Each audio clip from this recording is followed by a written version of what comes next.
Je vais vous donner une présentation assez générale sur la physique du bâtiment, donc dans laquelle on va aborder pas mal de sujets, mais sans rentrer fort dans le détail, puisque ce sera l'occasion, enfin le rôle des autres présentations de cette matinée et des autres présentations qui suivront les prochains jours dans le cadre de ce cycle de formation. Alors cette présentation, elle a été réalisée dans le cadre du projet BIRIL, hein, comme Julie vous l'a déjà dit. Je ne vais pas reparcourir en détail tout le cadre de ce projet. Vous avez eu les informations, je vais passer directement dans le vif du sujet. Alors la physique du bâtiment, c'est une science qui étudie différentes choses, les propriétés hygrothermiques, les propriétés acoustiques et les propriétés lumineuses des éléments de construction et des bâtiments.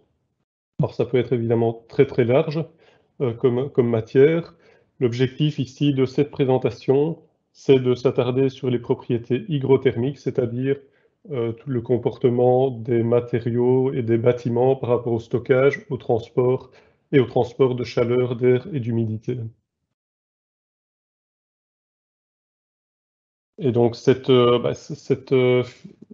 propriétés physiques du bâtiment, c'est très important pour garantir une bonne conception. Et cette bonne conception, elle va permettre d'augmenter l'efficacité énergétique, en particulier en isolant, mais aussi de s'assurer qu'on n'a pas de problème lié à l'humidité, de garantir un bon confort et finalement de favoriser un climat intérieur sain. Donc c'est vraiment ces 4 axes qu'il faut remplir pour que la conception soit réussie. La présentation va être divisée en 3 parties.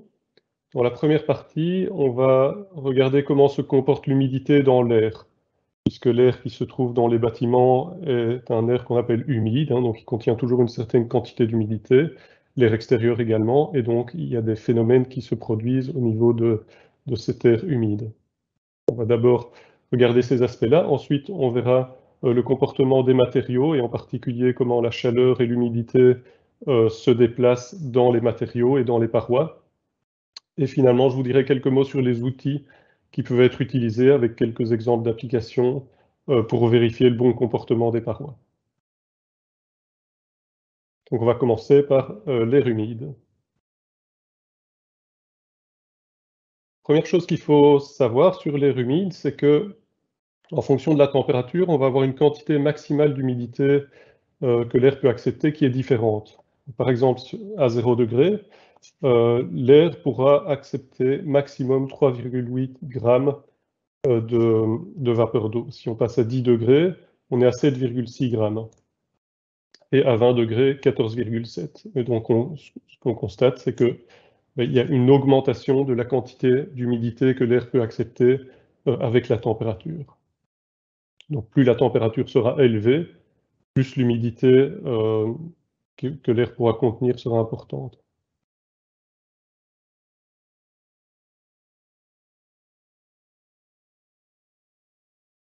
Alors il y a une autre notion qui intervient souvent quand on parle d'air humide, parce que donc on a parlé de la quantité maximale d'humidité que l'air peut contenir, mais en réalité l'air ne contient pas toujours cette quantité maximale.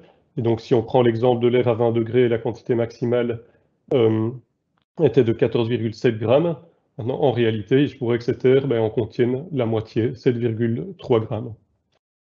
Donc là, on peut introduire une notion qui est l'humidité relative. Et donc dans ce cas-ci, puisque l'air contient la moitié de la quantité maximale qu'il peut contenir à 20 degrés, on dira qu'il a une humidité relative de 50%. Donc ça, c'est une valeur qui revient souvent quand on parle de climat intérieur et d'air humide. Donc cette humidité relative, elle va indiquer dans quelle mesure l'air est saturé. Quand on a une humidité relative de 100%, on est à saturation, l'air ne pourra plus accepter d'humidité. Alors, autre chose qu'il faut savoir, c'est que l'air qui est à l'extérieur est moins humide généralement que l'air qui est à l'intérieur d'un bâtiment. Ça peut paraître contre-intuitif parce que souvent à l'extérieur, on a des humidités relatives qui sont fort élevées. Mais en hiver, on est généralement au-delà de 80%, mais c'est de l'air qui est relativement froid. Et donc, si on regarde la quantité d'humidité absolue que l'air contient à l'extérieur, ben ici, pour de l'air à 0 degré et à 80% d'humidité relative, on est à peu près 3 grammes par kilo d'air. Et si on compare cette quantité par rapport à la quantité d'humidité qu'on a à l'intérieur, par exemple pour de l'air qui est à 20 degrés, 50% d'humidité relative, des conditions assez standards dans un bâtiment, eh bien on voit qu'à l'intérieur, on aura 7,3 grammes, donc une quantité nettement plus élevée qu'à l'extérieur. Et ça va expliquer que on va avoir une diffusion qui va se faire, comme on le verra tout à l'heure, entre l'intérieur du bâtiment et l'extérieur. L'humidité relative, elle donne une information sur la quantité d'humidité que l'air contient, mais à une température donnée. Donc si on a une même humidité relative, mais des températures différentes, eh bien ça correspondra à des quantités d'humidité différentes dans l'air. Donc de l'air à 0 degré, 50% d'humidité relative contiendra 1,9 g. À 10 degrés, 50% d'humidité relative, on sera à 3,8. Et à 20 degrés, 50% d'humidité relative, on sera à 7,3. Et donc on voit qu'on a une courbe qu'on peut tracer qui correspond à 50% d'humidité relative, mais différentes températures. Et tout à l'heure, on avait également une courbe qui correspondait à la saturation, donc 100% d'humidité relative. Alors si on va plus loin, on peut tracer ces courbes dans un graphique, donc, où on aurait horizontalement la température de l'air, verticalement la quantité d'humidité qui est présente dans l'air, donc par kilo d'air. On a une courbe qui correspond à la saturation, quantité maximale d'humidité dans l'air, c'est-à-dire 100% d'humidité relative, hein, puisqu'on a saturation à 100% d'humidité relative. Et puis on peut tracer une série de courbes qui correspondent à d'autres humidités relatives, donc comme je l'ai fait sur le slide précédent, donc par exemple 50%, 80%, 30%, etc. Et finalement, si on fait ça, on arrive à un diagramme qui est beaucoup utilisé lorsqu'on évalue les transformations de l'air humide et qu'on appelle le diagramme psychrométrique. Et donc on retrouve sur ce diagramme donc horizontalement la température de l'air, verticalement la quantité d'humidité, c'est-à-dire de vapeur d'eau qu'on a dans l'air, et puis on a une série de courbes qui correspondent à différentes humidités relatives avec la courbe 100% d'humidité relative qui est la saturation. Et donc lorsqu'on évalue des transformations de l'air, donc des refroidissements, des chauffages de l'air ou des ajouts d'humidité, on utilise beaucoup ce diagramme. Alors quelques exemples justement de ces transformations. Premièrement, quand on refroidit l'air, on va voir qu'on augmente son humidité relative. Donc si on part d'un air intérieur qui est à 20 degrés, 50% d'humidité relative, si on le refroidit sans ajouter ou enlever de l'humidité, on va se déplacer horizontalement dans le graphique. Et donc on voit par exemple si on refroidit l'air jusqu'à 10 degrés, on va retomber sur la courbe 95% d'humidité relative, et donc notre air aura maintenant, après refroidissement, une température de 10 degrés et une humidité relative de 95%. Alors qu'est-ce qui se passe si on va plus loin? Si on va jusqu'à la courbe de 100%, eh bien là, on aura condensation, et la température qui correspond donc à cette saturation, c'est ce qu'on appelle le point de rosée.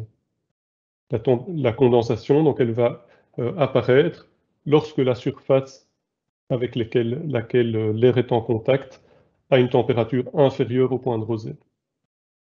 Et donc on voit que pour un air intérieur donné, donc une température et une humidité relative de l'air intérieur, eh bien on aura un point de rosée qui est donné également. Ici 9 degrés pour un air à 20 degrés, initialement 50% d'humidité relative. Donc ça explique que si vous êtes dans un café et que vous buvez une bière, vous avez une condensation sur le verre parce que le verre est à une température, voilà, la bière est à moins de 9 degrés, généralement à 4 degrés pour bien faire. Et donc si votre air dans l'ambiance est à 20 degrés, 50% d'humidité relative, au contact du verre, on va avoir une condensation qui apparaît. Alors une application plus dans le bâtiment, ce sont les vitrages. C'est souvent, en particulier dans les bâtiments anciens, des points froids importants. Et généralement, ils se situeront à des températures qui est inférieure à la température du point de rosée.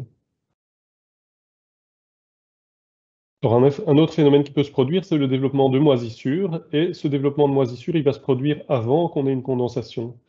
Parce que généralement, sur la plupart des matériaux, en tout cas les matériaux sensibles au développement de moisissures, comme les plâtres ou du bois, on aura un développement qui se fait à partir de 80% d'humidité relative.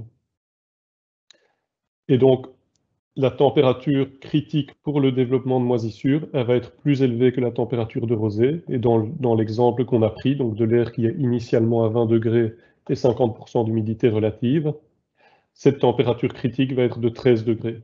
Donc à partir de 13 degrés, on sera à une humidité relative de 80% et on a un risque de développement de moisissure. Et donc c'est ce qui peut se produire dans des bâtiments, soit au niveau de ponts thermiques, soit à des endroits où, où le mur est plus froid parce qu'il est moins bien réchauffé par l'ambiance extérieure, comme dans les angles.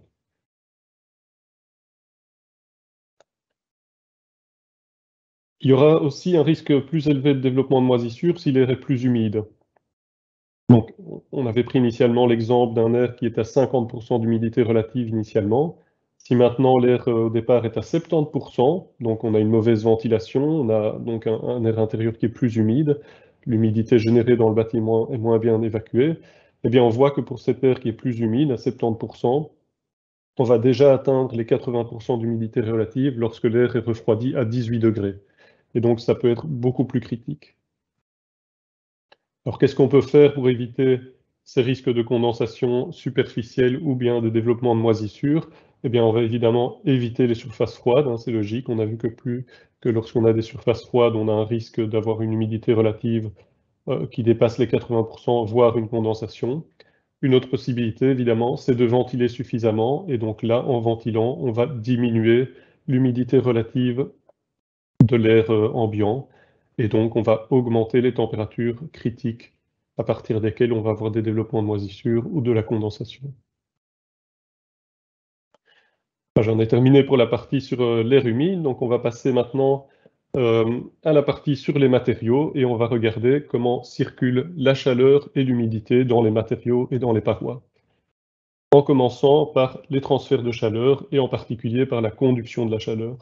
Alors, la conduction de la chaleur, c'est un transfert de chaleur qui se fait de proche en proche au sein des matériaux. Alors, l'importance de ce transfert de chaleur, il va dépendre de différentes choses. Bah, d'une part, la différence de température, hein. Si on a une différence de température plus importante de part et d'autre d'une paroi, on aura une quantité de chaleur plus importante qui traverse la paroi. Et la quantité de chaleur, elle va aussi dépendre de la résistance thermique de la paroi. Et cette résistance thermique, elle peut être définie comme l'épaisseur divisée par la conductivité thermique du matériau. Alors évidemment, si on a une couche, donc une paroi qui est plus épaisse, ben, elle va résister davantage euh, au transfert de chaleur. Et si on a un matériau qui a une conductivité thermique plus faible, eh bien, il va aussi s'opposer davantage au transfert de chaleur par conduction. Et donc cette valeur lambda, c'est une propriété du matériau. Euh, Et bah, c'est une propriété du matériau qui indique à quel point le matériau est isolant et qui va être fort variable d'un matériau à l'autre. Évidemment, pour un matériau isolant, on aura des valeurs très faibles. Par exemple, les isolants sous vide ont des valeurs lambda qui vont jusqu'à 0,007 watts par mètre Kelvin. Euh, mais on a des isolants moins performants, mais qui ont d'autres propriétés intéressantes, comme des bétons légers, par exemple, où là, on peut avoir des valeurs lambda qui montent jusqu'à 0,2. À l'autre extrême, donc, on va retrouver les métaux qui ont une conductivité thermique généralement très élevée, donc 17 pour l'acier inoxydable et jusqu'à 380 pour le cuivre, qui est vraiment un très bon conducteur de chaleur et d'électricité aussi. Entre les deux, on retrouvera des matériaux comme le bois, donc relativement isolants, hein, mais pas au même niveau que des vrais matériaux isolants. Les briques, avec des valeurs entre 0,4 pour des briques très légères à 1 pour des briques plus lourdes. Et puis tout ce qui est béton, avec une valeur supérieure de 2,5 pour des bétons harnais, par exemple, lourds. Donc on voit qu'on a une grande variabilité au niveau de cette conductivité thermique. Alors, comme je l'ai dit, il y a l'épaisseur de la paroi qui peut jouer aussi. Euh, Et un autre élément, évidemment, c'est la composition de la paroi. Si on a une paroi au départ, une maçonnerie qui fait 30 cm, donc avec une conductivité thermique de 1 watt par mètre Kelvin, et on peut calculer sa résistance thermique avec la formule que j'ai montrée tout à l'heure, on arrive à une résistance de 0,3. Maintenant, si on isole cette paroi, on va ajouter une couche, ici avec un isolant qui a une conductivité thermique de 0,032, 5 cm d'isolant, eh bien on voit que si on refait le calcul de résistance thermique, on va fortement augmenter la résistance thermique de la paroi, et donc forcément diminuer le flux de chaleur. Donc on voit que l'isolant, même s'il est mis en œuvre dans une épaisseur assez limitée, eh bien, il a tout de suite un rôle très important au niveau de la conduction de la chaleur dans la paroi.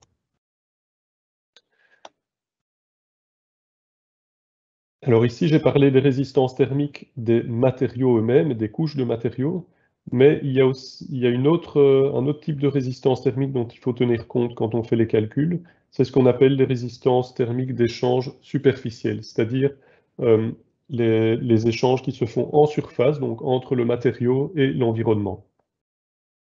Cette résistance thermique, elle est due à il y a deux contributions dans cette résistance superficielle. D'une part, le rayonnement et d'autre part, la convection. Donc le matériau qui est en contact avec l'environnement, il va échanger de la chaleur via ces deux modes de transfert, donc rayonnement et convection. Et c'est ces deux composantes qui vont déterminer la résistance superficielle d'échange. Alors ces résistances superficielles, elles dépendent du flux de chaleur et également de l'environnement. Donc il y a des valeurs par défaut qu'on peut retrouver dans les normes.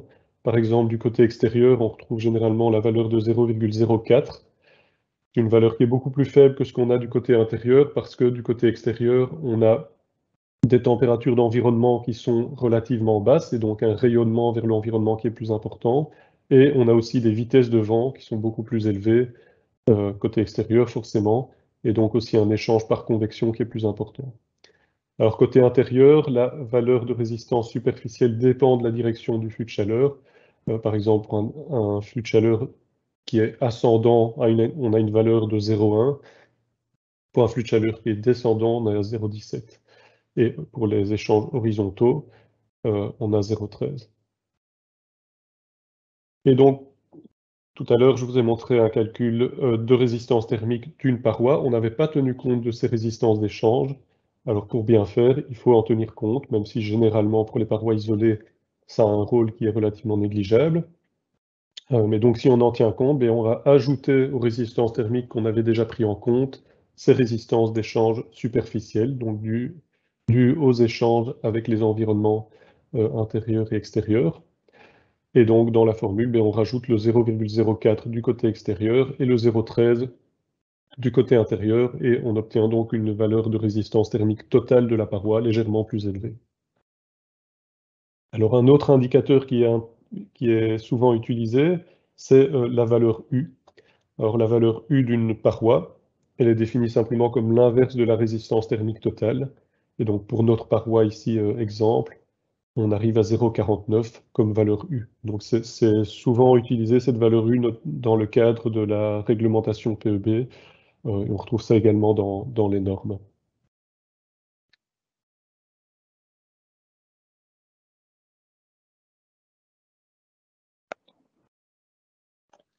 Alors quand on isole, on a vu qu'on augmentait la résistance thermique, mais on va également augmenter le confort. Quand on regarde les températures en surface, on voit en effet qu'une paroi, enfin, notre maçonnerie qui n'est pas isolée, aura une température en surface de 14 degrés, alors que dès qu'on place de l'isolant, on monte à des températures beaucoup plus élevées, 19 degrés ici dans notre exemple. Et donc on a une surface intérieure qui est beaucoup plus chaude, et donc on va forcément améliorer le confort, diminuer la sensation de paroi froide liée à cette température de surface faible. Donc il y a beaucoup d'avantages lorsqu'on isole, mais il peut aussi quand même y avoir certains inconvénients. Notamment, on va modifier le comportement hygrothermique. De nouveau, pour cet exemple de mur isolé par l'intérieur, on voit que les températures dans le mur vont devenir beaucoup plus froides, et donc ça va induire un séchage plus lent de la maçonnerie. Et ce séchage plus lent va faire que la maçonnerie est donc plus humide, et on peut avoir des apparitions, des aggravations de problèmes d'humidité, comme par exemple des dégâts de gel ou des migrations de sel.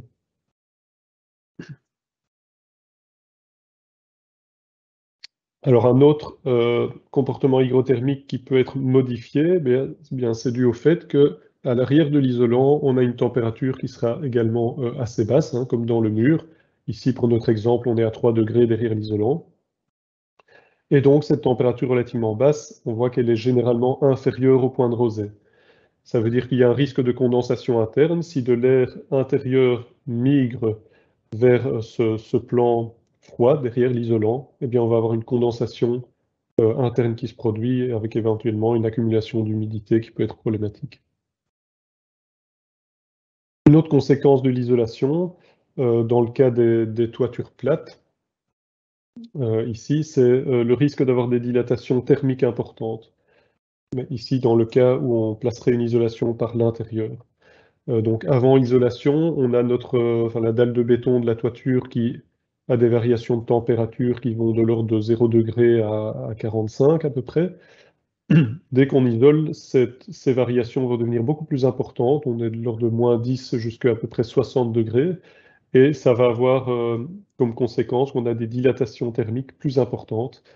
Et dans le cas des toitures plates, ben, c'est un problème qui peut se produire si on isole par l'intérieur. Donc, c'est pour ça qu'on déconseille généralement d'isoler des toitures plates par l'intérieur. On aura apparition, enfin on aura une poussée en fait sur l'acrotère et des fissures qui peuvent apparaître. Voilà, il faut être conscient de ce genre de problème lorsqu'on isole parce que ça, bah, ça peut être assez ennuyant, évidemment.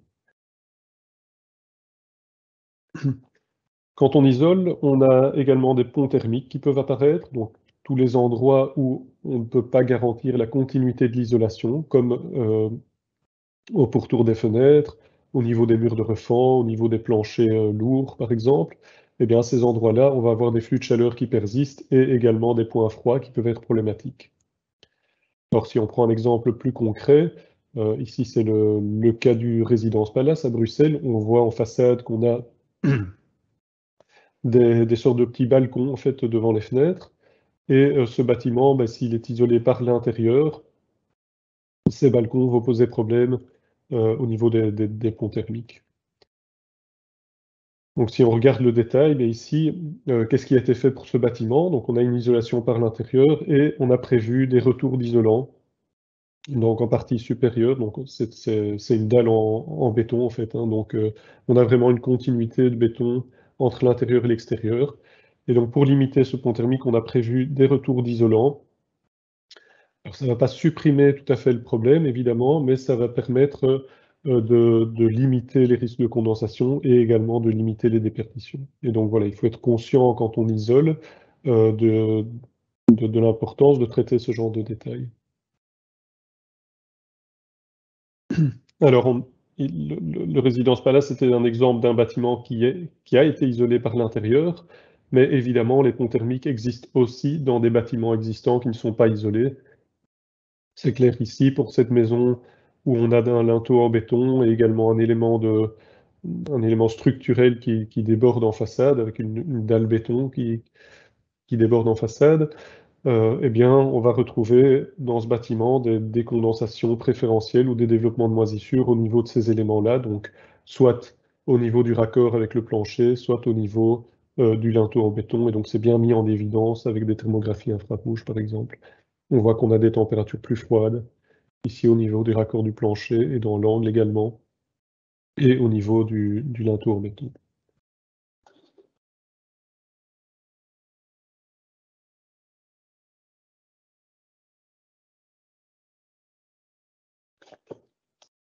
Pour un autre transfert de chaleur qui est important, c'est le transfert par rayonnement.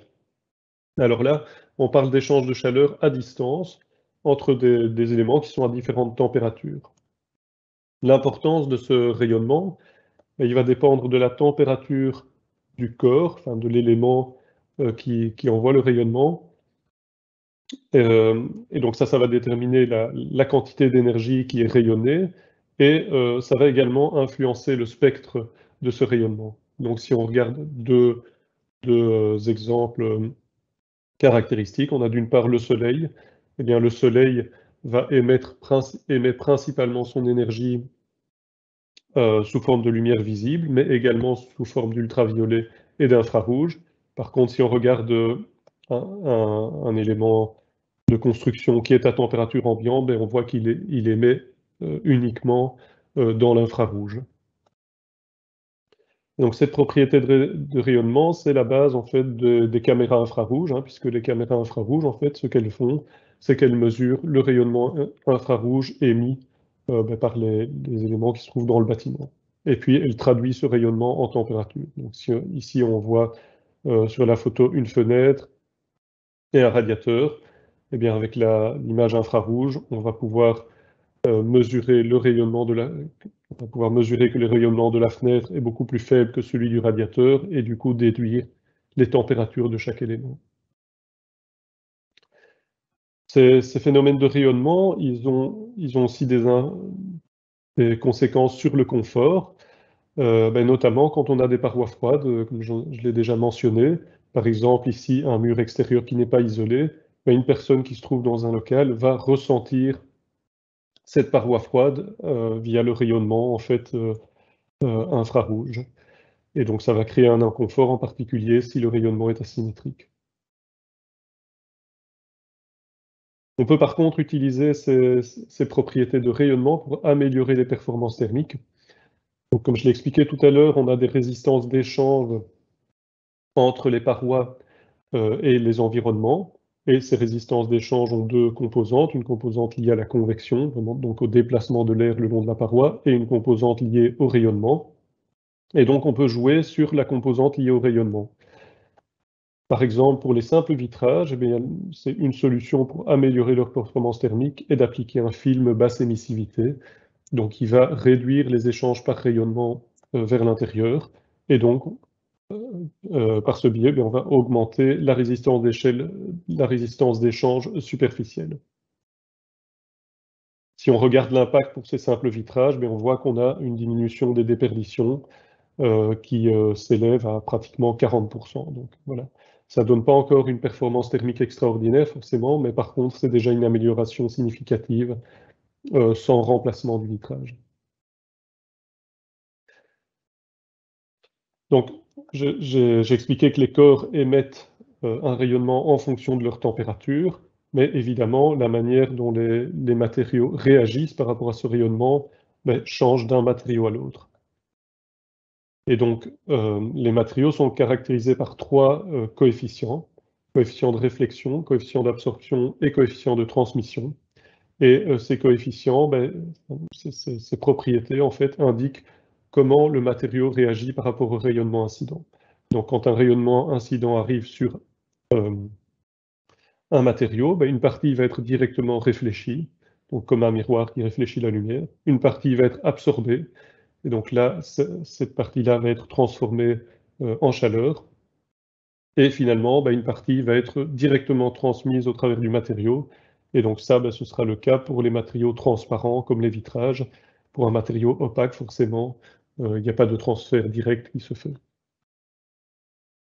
Alors de nouveau, l'exemple d'un simple vitrage clair. Si on regarde l'importance de ces différentes composantes, eh bien, on voit que pour un rayonnement solaire, donc qui correspond à 100% du rayonnement, on aura 85% qui est directement transmis, 8% qui va être réfléchi sur le vitrage et 7% qui est absorbé. Alors ces 7% absorbés, ils sont absorbés sous forme de chaleur dans le vitrage, et une partie va être réémise vers l'intérieur, une autre partie vers l'extérieur, sous forme de rayonnement infrarouge, puisque le vitrage lui-même va rayonner dans l'infrarouge. Et donc, si on regarde les proportions de ces deux rayonnements, infrarouge, on aura 5% réémis vers l'extérieur et 2% réémis vers l'intérieur. Et ça permet d'expliquer une propriété qu'on retrouve généralement pour les vitrages, qui est le facteur solaire. Et donc le facteur solaire, c'est la quantité, la proportion du rayonnement incident qui va rentrer dans le bâtiment au niveau énergétique. Et donc si on regarde ici pour le simple vitrage, la proportion de l'énergie incidente qui va réellement pénétrer dans le bâtiment, c'est 85% plus 2%, et donc 87%. Évidemment, plus on a de verre dans les vitrages, plus on a de couches aussi posées sur les verres, moins ce facteur solaire sera élevé. Et donc, pour les simples vitrages, on a un facteur solaire très élevé, donc qui permet de récupérer une grande partie de l'énergie solaire incidente. Alors un autre exemple de ces effets de rayonnement, c'est une façade qui serait peinte en noir avec des briques peintes en noir. Eh bien, on va avoir une absorption beaucoup plus élevée sur cette façade par rapport à une façade qui serait en briques claires. Donc ça va permettre soit un meilleur séchage de la paroi, soit un petit apport de chaleur dans le bâtiment s'il n'est pas isolé. Une autre utilisation de ces propriétés de rayonnement, eh bien, ce sont les peintures réfléchissantes. Quand on a une toiture peu ou pas isolée, on peut avoir des problèmes de surchauffe liés à l'ensoleillement, donc l'absorption de la chaleur solaire par la toiture, et puis la réémission du côté intérieur. En appliquant une peinture réfléchissante, eh bien, on va diminuer fortement euh, la partie du rayonnement incident qui est absorbée par la toiture. Ça, c'était donc pour terminer la partie sur les rayonnements. Maintenant, je passe à la partie sur la convection. Et donc, la convection, c'est vraiment un déplacement de l'air. Et en se déplaçant, l'air va emmener avec lui la chaleur et l'humidité qu'il contient. Et donc, cette convection, elle peut être due à différents éléments. Au vent, donc il va exercer des pressions de part et d'autre du bâtiment. Au tirage thermique, donc l'effet cheminée dans le bâtiment. Et également au système de chauffage et de ventilation, mais qui peuvent aussi induire des pressions ou des pressions dans le bâtiment par rapport à l'air extérieur. Et donc lorsqu'on a une convection, la chaleur et l'humidité sont transportées directement avec l'air. C'est vraiment un déplacement de l'air. Au niveau de l'étanchéité à l'air, mais donc on aura des infiltrations ou exfiltrations qui sont causées par la pression exercée par le vent, pression ou dépression. Et ces infiltrations, forcément, elles vont augmenter les besoins en énergie pour le chauffage, puisqu'on a de l'air froid qui rentre, de l'air chaud qui sort, et donc il faut compenser ça avec le chauffage. Ça pourra également causer des courants d'air, et donc un inconfort lié à ces infiltrations. Dans les bâtiments existants, il y a généralement beaucoup de fuites d'air qui sont présentes. Euh, Parfois des fuites d'air volontaires, par exemple des systèmes de ventilation anciens qui étaient basés justement sur cette infiltration d'air, mais qui ne permettaient pas d'avoir un bon contrôle du renouvellement d'air, puisque l'efficacité était fortement dépendante des conditions dans l'environnement, du vent, etc. Et également des ouvertures comme les soupiraux, ou simplement de joints sous les portes ou de châssis qui ne sont pas bien resserrés, etc. Donc il y a beaucoup de fuites d'air possibles dans les bâtiments anciens, forcément. Alors ces effets de convection, ils ne sont pas toujours négatifs, ils peuvent être intéressants au niveau du confort. Ici, si on prend l'exemple d'une fenêtre ancienne, donc qui présente pas mal d'infiltration d'air et donc qui peut causer des problèmes de confort liés à des courants d'air, eh bien, on voit que d'avoir un radiateur sous cette fenêtre, même si au niveau énergétique, c'est peut-être pas l'idéal, au niveau confort, ça va être relativement intéressant. Et donc, c'est un élément qui peut jouer sur le confort dans un bâtiment existant. Il y a une étude qui a été faite pour évaluer un petit peu cet effet, donc où on compare la situation ici à gauche d'un radiateur qui est positionné sous la fenêtre, et on voit dans ce cas-là que les fuites d'air, en fait, la présence du radiateur sous la fenêtre permet d'homogénéiser relativement bien la température dans le local. On a un meilleur mélange de l'air froid et donc une température plus homogène. Et si on compare à une solution où on aurait un chauffage par le sol, donc pas de radiateur, on voit que toutes les infiltrations au niveau de la fenêtre vont avoir des répercussions beaucoup plus loin dans la pièce. Et donc on va avoir des problèmes de confort liés à ça. Et donc le cas de droite, c'est une situation assez analogue à la situation où on n'aurait pas de radiateur sous la fenêtre, où on aurait mis le radiateur ailleurs finalement.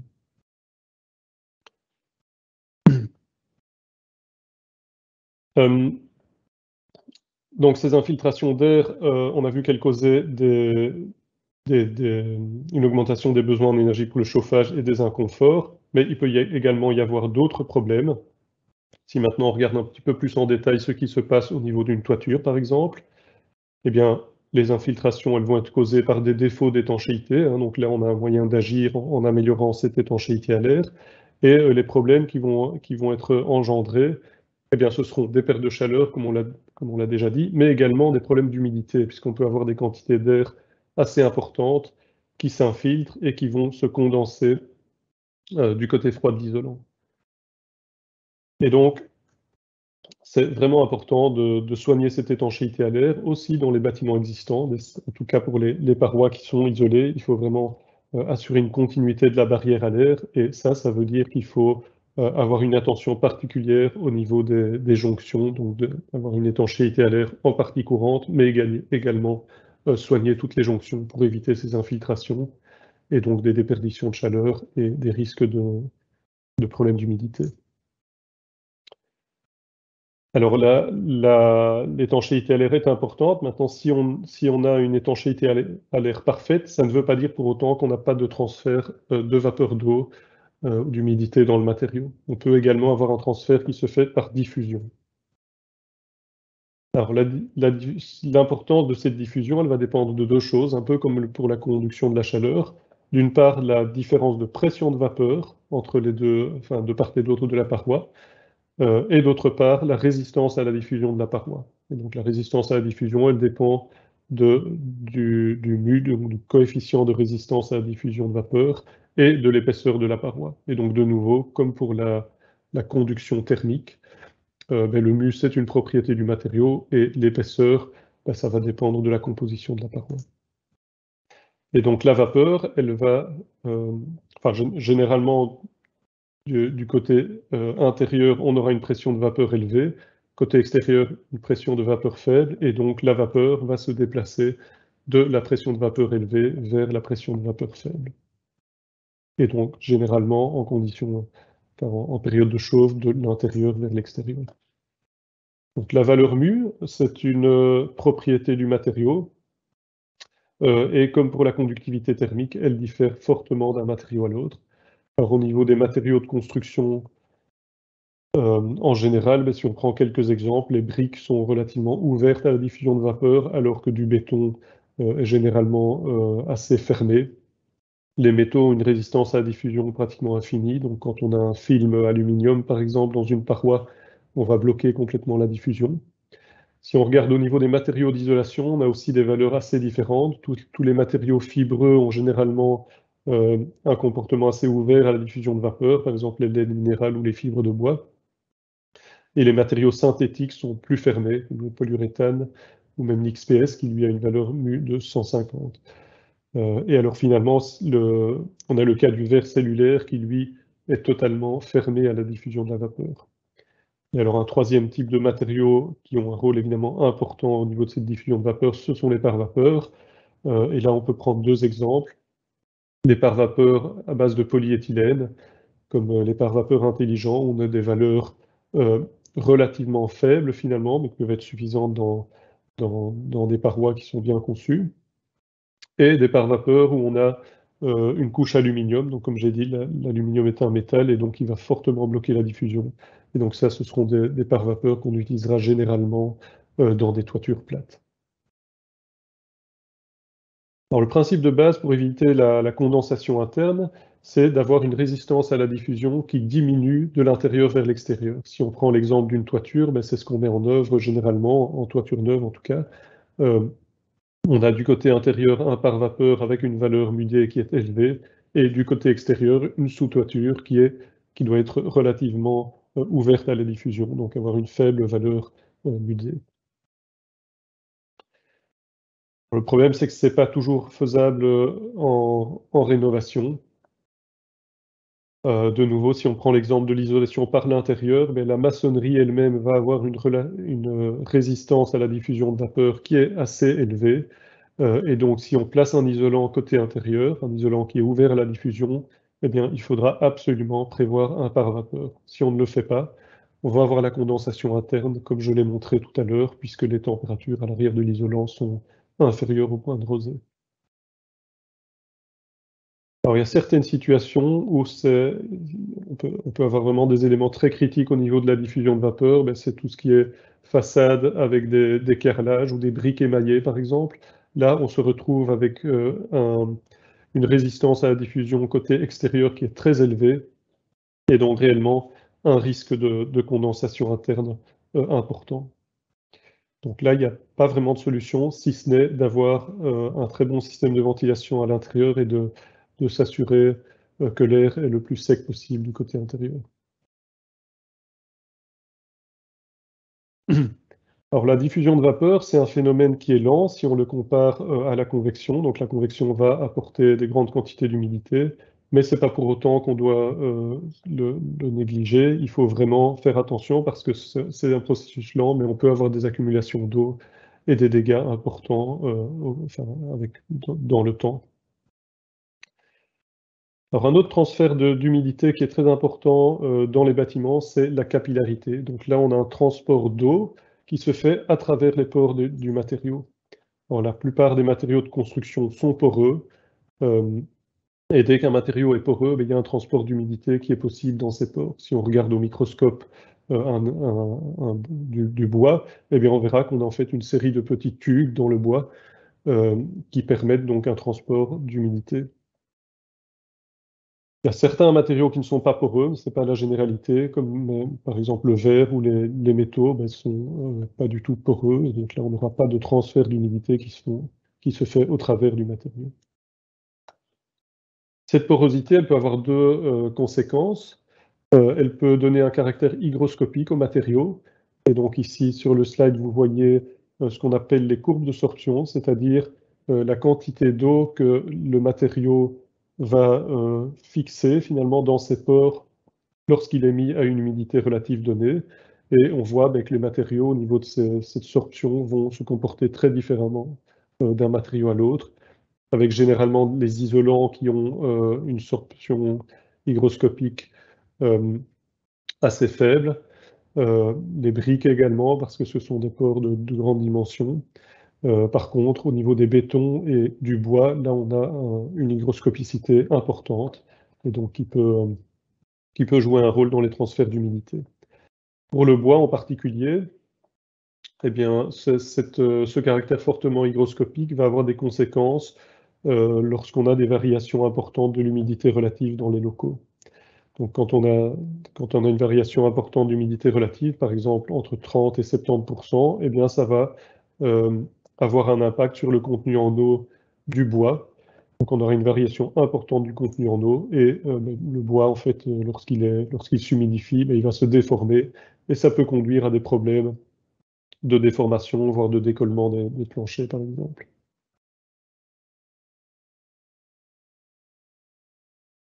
Alors la porosité, elle peut aussi induire des transferts par capillarité. Et donc le transfert par capillarité, c'est le fait que les matériaux peuvent absorber l'eau liquide avec laquelle ils sont en contact. Et on voit ici l'exemple d'une pierre qui est posée dans un bac d'eau.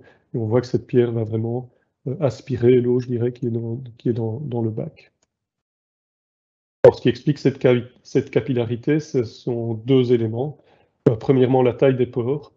Et donc là, si vous placez deux tubes de diamètre différents dans un bac d'eau, eh bien vous verrez que le tube qui a le plus petit diamètre va conduire à une élévation plus importante de l'eau. Et donc, en particulier pour des diamètres petits, évidemment, hein, si on a un tube de diamètre important, on ne verra pas cet effet, mais si on met des tubes vraiment de petit diamètre, on va avoir une élévation importante de l'eau.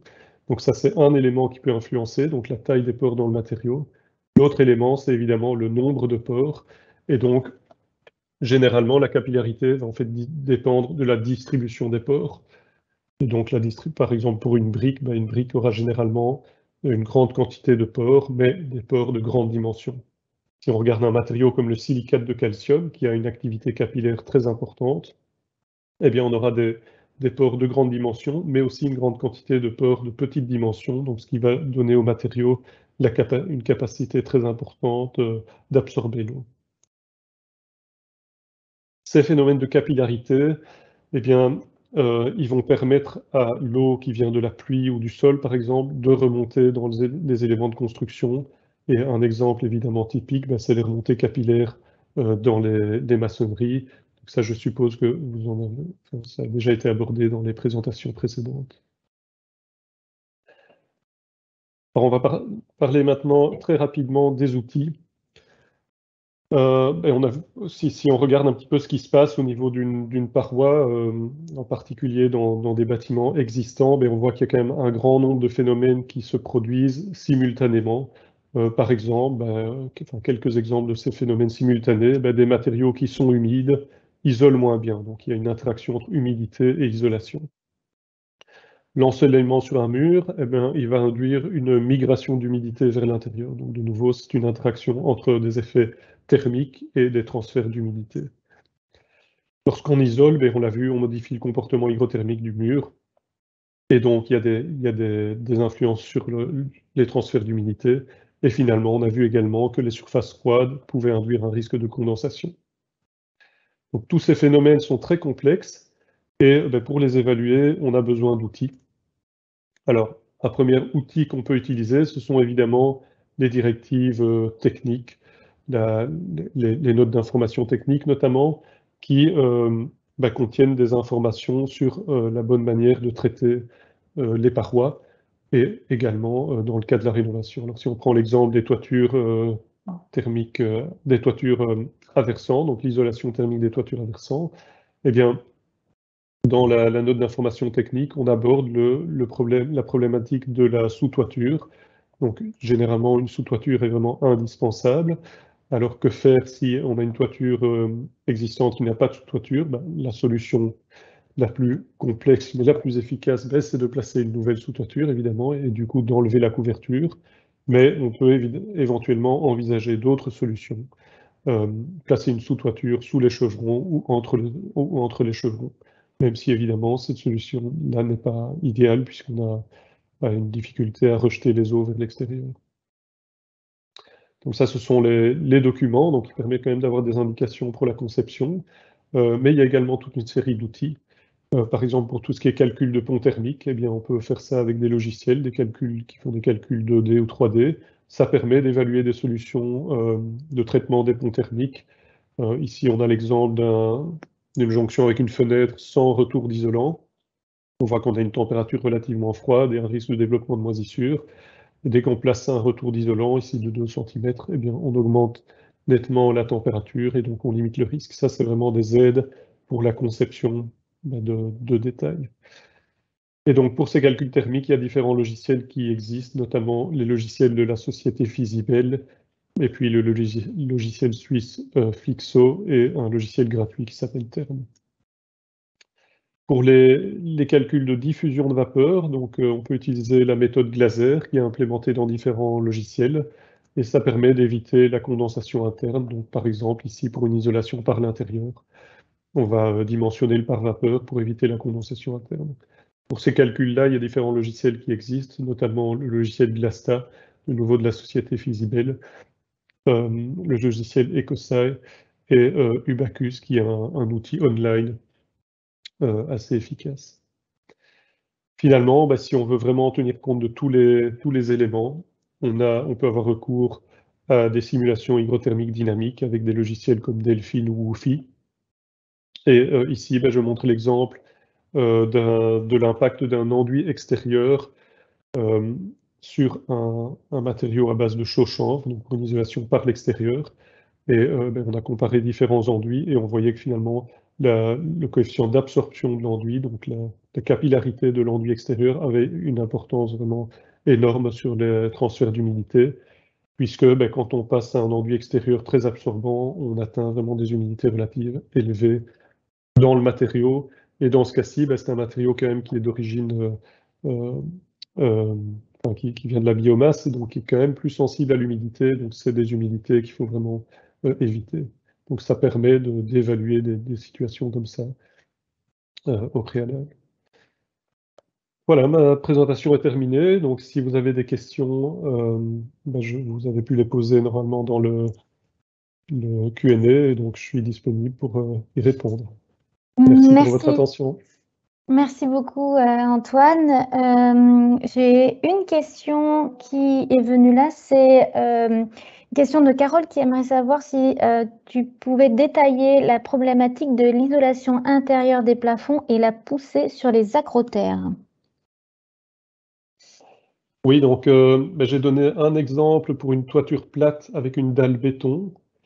Et donc c'est vraiment dans cette situation-là que c'est problématique parce que quand on isole par l'intérieur la toiture plate avec une dalle béton, eh bien on va avoir une dilatation importante de la dalle béton suite aux variations de température. Maintenant, Si on a d'autres types de toiture, par exemple une structure bois, bon, on n'aura pas ce problème-là de dilatation.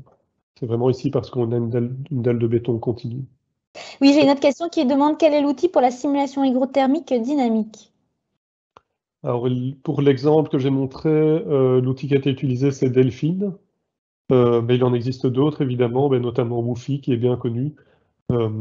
Bon, voilà, nous, au CSTC, on utilise plutôt Delphine parce qu'il y a plus de possibilités de modification des paramètres. Enfin, on peut plus jouer avec le logiciel, je dirais, mais au niveau facilité d'utilisation, bah, Woofy a un petit avantage.